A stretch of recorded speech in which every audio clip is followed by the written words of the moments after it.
Bonjour et bienvenue dans ce premier épisode de Notes de comptoir.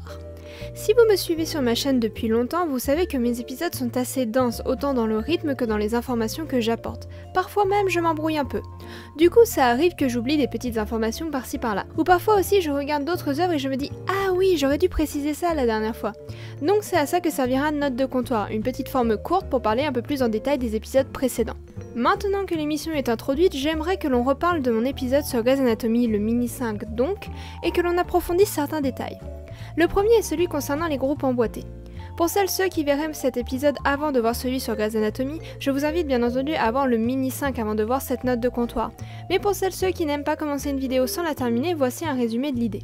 Grey's Anatomy fonctionne avec un système de boîtes et de sous-boîtes concernant ses personnages.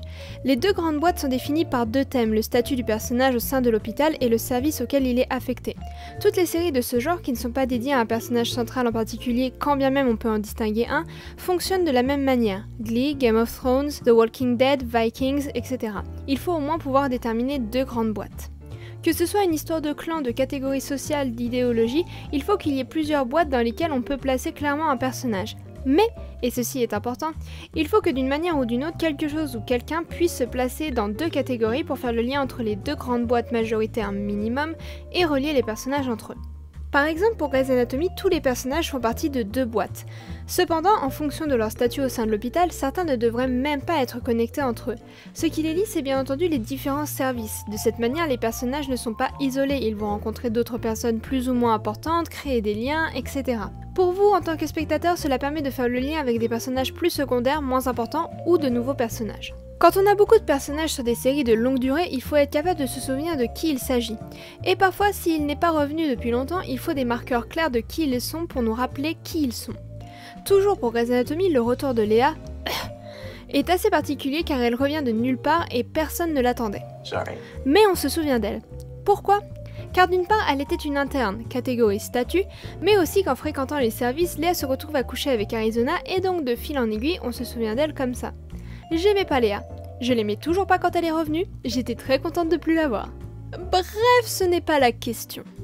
Quelque chose ou quelqu'un doit réunir les deux boîtes, et je dis bien quelque chose car dans le cas de Glee, ça serait Finn ou Blaine, mais dans le cas de Vikings, Game of Thrones ou encore The Walking Dead, il s'agirait plutôt d'une motivation. Je m'explique. Dans Game of Thrones, série de David Benioff, D.B. Weiss et George R.R. Martin, on va retrouver différents clans royaumes dispersés sur les continents de Westeros et d'Essos comme l'illustre le générique.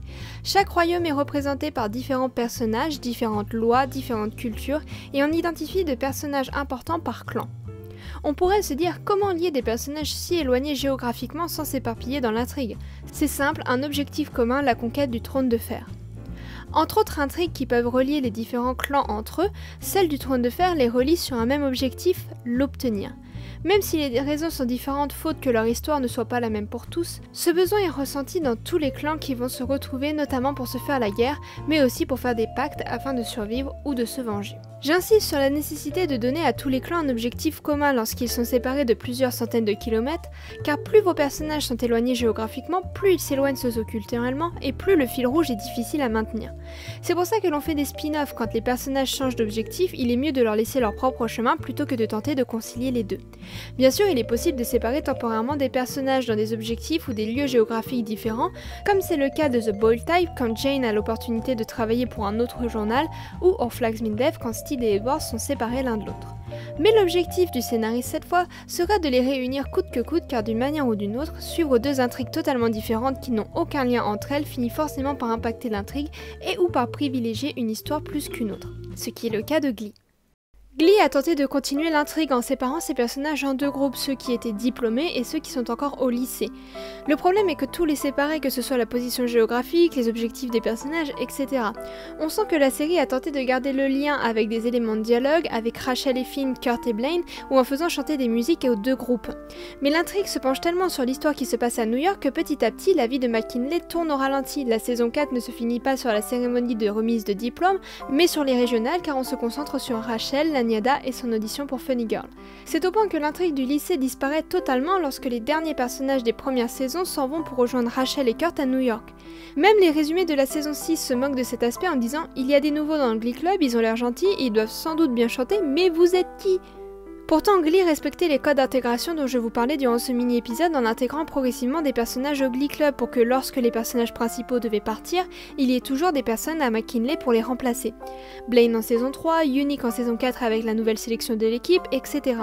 Tout en gardant les anciens élèves pour conserver les origines de la série.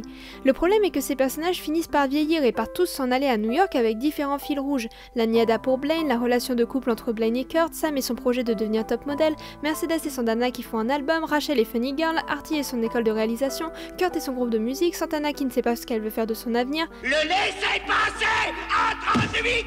Il y a trop d'intrigues pour laisser place au Glee Club qui se retrouve étouffé au point de totalement disparaître de l'intrigue. Pour résumer l'idée, l'important de ce genre de série avec beaucoup de personnages d'intrigue et de sous-intrigue, c'est de pouvoir relier les personnages entre eux par un même objectif et ou un personnage commun. Ne jamais isoler un personnage sous peine de le voir disparaître très rapidement, aussi appréciable soit-il.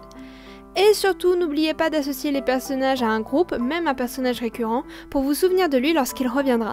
Et voilà, vous avez toutes les informations pour ne pas vous tromper quand vous aurez une série à écrire avec 30 personnages principaux. Bonne chance et puisse le sort vous être favorable. Ceci étant dit, je terminerai cette première note de comptoir sur ce résumé, j'espère que cette forme courte vous aura plu. On se retrouve bientôt pour discuter d'autres éléments que j'ai oubliés cette fois dans l'épisode 6, alors n'hésitez pas à le voir d'ici là. Je vous souhaite une bonne journée et passez de bonnes vacances d'été, bye bye!